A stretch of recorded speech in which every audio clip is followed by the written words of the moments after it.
Hi viewers, எல்லோரும் எப்படி இருக்கீங்க? இன்றைக்கி நம்ம வீடியோவில் ஜிலேபி செய்கிறது அப்படின்றது பார்க்கலாம். ஜிலேபி நார்மலாக உளுந்தில் தான் செய்வோம் இல்லையா?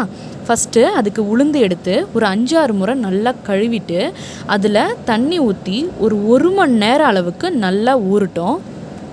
இப்போ நல்லா ஊறிடுச்சு.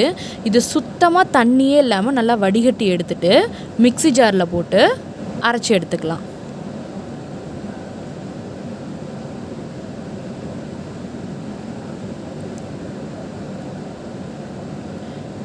இப்போ நம்ம உளுந்து அரைக்கும்போது நிறைய தண்ணி சேர்த்துடவே கூடாது.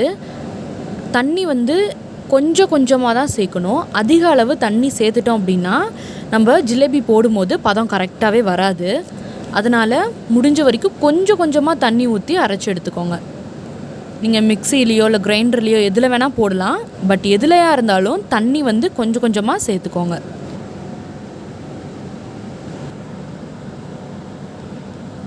இப்போது மாவு அரைச்சி எடுத்துக்கிட்டதுக்கப்புறம் தேவையான பதம் கிடச்சிருச்சா அப்படின்றத எப்படி பார்க்கணும் அப்படின்னா, ஒரு சின்ன பாத்திரத்தில் தண்ணி எடுத்து அதில் கொஞ்சம் மாவை போட்டு பார்த்தீங்க அப்படின்னா மிதக்குது இல்லையா?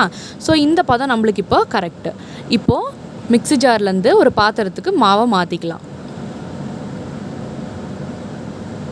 இப்போ நம்ம அரைச்சி எடுத்த உளுந்து மாவில் கொஞ்சமாக சோடா உப்பும் ஃபுட் கலரும் சேர்த்து இது மூணையும் நல்லா கலந்துக்கலாம்.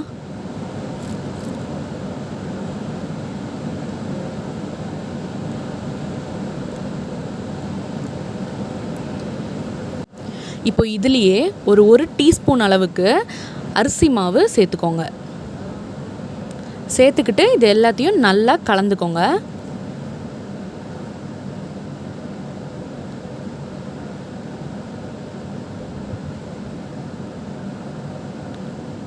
இப்போ நல்லா கலந்ததுக்கப்புறம் ஒரு ஜிப்லாக் கவர் எடுத்து ஒரு பாத்திரத்துக்குள்ளே வச்சுக்கோங்க. அப்போ தான் மாவு ஊற்றும் போது கவர் நிற்கும் ஸ்டெடியாக. அதுக்காக இப்போ மாவு எல்லாத்தையுமே கவரில் ட்ரான்ஸ்ஃபர் பண்ணிக்கோங்க. இப்போ எல்லாத்தையுமே ட்ரான்ஸ்ஃபர் பண்ணதுக்கப்புறமா இது மாதிரி எடுத்து நல்லா சுற்றிக்கோங்க. சுற்றி மேலே ஒரு ரப்பரோ இல்லை ஏதாவது ஒன்று போட்டு நல்லா ஸ்டிஃபாக வச்சுக்கோங்க. இப்போ அடுத்து சர்க்கரை பாகுக்கு 1 கப் அளவு சர்க்கரை எடுத்துக்கோங்க. இதுலேயே சர்க்கரை முழுகிற அளவுக்கு மட்டும் தண்ணி எடுத்துக்கோங்க. இப்போ இது ரெண்டுமே நல்லா கொதித்து வரட்டும். இப்போ நல்லா இது கொதித்ததுக்கப்புறமா இப்போ இதுலேயே கொஞ்சமாக ஃபுட் கலர் அப்புறம் ஏலக்காய் பவுடர் இது ரெண்டுமே சேர்த்துக்கோங்க. அப்புறம் இதுலேயே ஒரு 1/2 லெமன் மட்டும் பிழிஞ்சுக்கோங்க.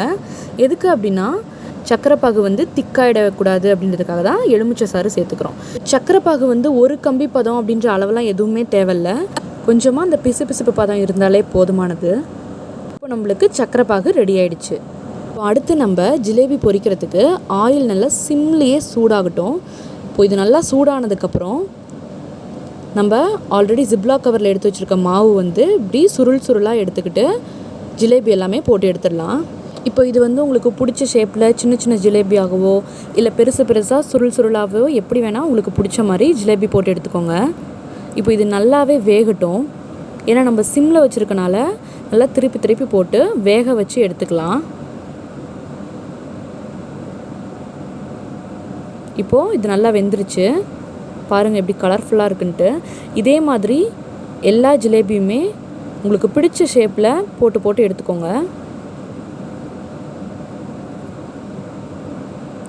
ஃபஸ்ட் டைம் ட்ரை பண்ணுறவங்க ஒரு டைம் பிளேட்டில் ஊற்றி பார்த்துட்டு அப்புறமேட்டு ட்ரை பண்ணுங்கள்.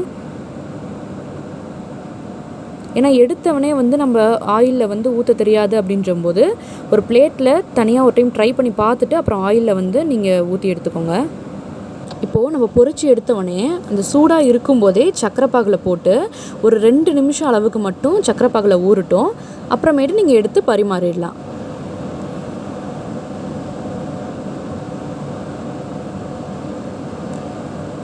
இதே மாதிரி எல்லா ஜிலேபியுமே உங்களுக்கு பிடிச்ச ஷேப்பில் போட்டு எடுத்துக்கோங்க.